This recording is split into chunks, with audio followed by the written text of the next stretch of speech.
ఇక ఎడతెరిపి లేకుండా కురుస్తున్న భారీ వర్షాలు కారణంగా ప్రాజెక్టులు నీటితో నిండు కుండలా కలకల్లాడుతున్నాయి. ముఖ్యంగా ఏజెన్సీలో వాగులు వంకలు పొంగి పొరడంతో రంపచోడవరం పరిధిలోని భూపతిపాలెం రిజర్వాయర్ వద్ద జలకళ సంతరించుకుంది. రోజుకు 700 క్యూసెక్ల నీటిని దిగువకు విడిచిపెడుతున్నారు. దీనికి సంబంధించి మరిన్ని వివరాలు మా ప్రతినిధి రాజేష్ అందిస్తారు. గడిచిన వారం రోజులుగా ఎడతెరిపి లేకుండా కురుస్తున్న భారీ వర్షాల కారణంగా ఏజెన్సీల్లో మొత్తం వాగులు వంకులన్నీ కూడా పొంగి పారుతున్నాయి.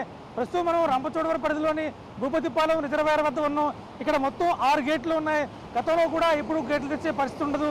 సో ఇప్పుడు కురుస్తున్న భారీ వర్షాల కారణంగా ప్రతిరోజు కూడా 700 క్యూసెక్ల నీటిని ఇక్కడి నుంచి కిందకి విడిచిపెడుతున్నారు.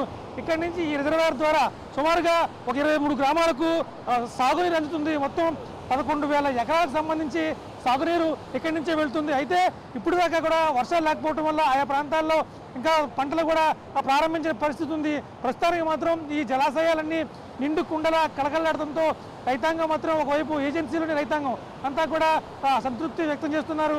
మరోవైపు ఎటువంటి ఇబ్బందులు లేకుండా ఈ ఫ్లో కిందకి వెళ్తే కనుక కింద మళ్ళీ ముసురుమిల్లి ఒక ప్రాజెక్ట్ ఉంది, అక్కడ చేరుకుంటుంది. అక్కడి నుంచి తిరిగి మళ్ళీ గోదావరిలోకి వెళ్తుంది. అయితే ఈ ఫ్లో అంతా కూడా ఇటు ఏజెన్సీ గ్రామాల నుంచి పైన ఉన్న చింతూరు ఎడపాక గ్రామాల నుంచి కూడా మొత్తం అన్ని చోట్ల కురిసిన భారీ వర్షాల నుంచి వస్తున్న కొండల గుట్టల నుంచి వస్తున్న వర్షం అంతా నీరు అంతా కూడా ఇక్కడ భూపతిపాలెం వద్ద రిజర్వాయర్ వద్ద నిల్వ ఉంటుంది.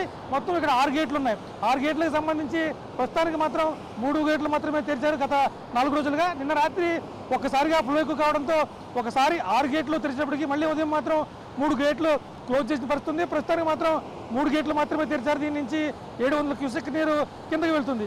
ఒకవేళ కనుక వర్షాలు కనుక ఇలాగే కొనసాగితే కనుక మళ్ళీ రిజర్వాయర్ మళ్ళీ ఫుల్ ట్యాంక్ అయ్యే అవకాశం ఉంది. అప్పుడు మళ్ళీ 6 గేట్లు కూడా తెరుస్తారు. అయితే ఈ రిజర్వాయర్ నుంచి వస్తున్న నీళ్ళలో సాగునీరు కావచ్చు, తాగునీరు కావచ్చు, చాలామంది గిరిజన గ్రామాలకు చాలా ఉపయోగకరంగా ఉంది. అయితే దీనికి సంబంధించి కొంతమంది రైతులు మాత్రం ఇప్పటికే కొంత రిజర్వాయర్ ద్వారా విడిచిపెట్టాల్సి ఉంది. ఇప్పటిదాకా విడిచిపెట్టలేదు. కాకపోతే ఇప్పటికైనా విడిచిపెడతారు కాబట్టి, అంటే ఫ్లో ఎక్కువగా ఉంది కాబట్టి ఖచ్చితంగా విడిచిపెడతారు.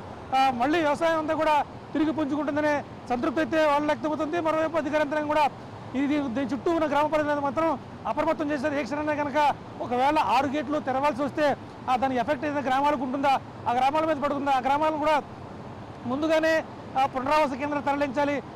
అంటే 24 గంటలు కూడా ఒక మానిటరింగ్ వ్యవస్థ అయితే ఉంది ఆయా గ్రామాల మీద.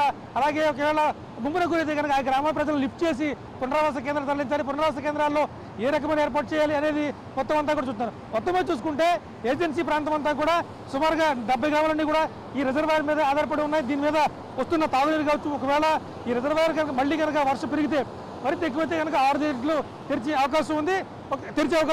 అప్పుడు మాత్రం అధికార యంత్రాంగం అప్రమత్తం. ఇప్పటికే ఐటీడీఏపీ వచ్చి మొత్తం అందరితో కూడా అధికార యంత్రాంగంతో మీటింగ్ ఏర్పాటు చేశారు. రిజర్వాయర్ సంబంధించి కావచ్చు, పునరావాస కేంద్రాలు కావచ్చు, ముంపు గ్రామాల గురించి కావచ్చు, ఇవన్నీ కూడా ముంపు గ్రామాల ఎంతమంది ఉన్నారు, వాళ్ళందరికీ పునరావాస కేంద్రాలు ఏర్పాటు చేస్తే ఎక్కడ ఏర్పాటు చేయాలి అనే అంశాల మీద మాత్రం సుదీర్ఘంగా ఐటీడీఏ కార్యాలయం చర్చలు జరిపారు. ఏది ఏమైనా ఎంత విపత్తు వచ్చినా కానీ ఎదుర్కొనేందుకు అధికార యంత్రాంగం సిద్ధంగా ఉందని చెప్పి వీళ్ళంతా చెప్తూ పరిస్థితుంది.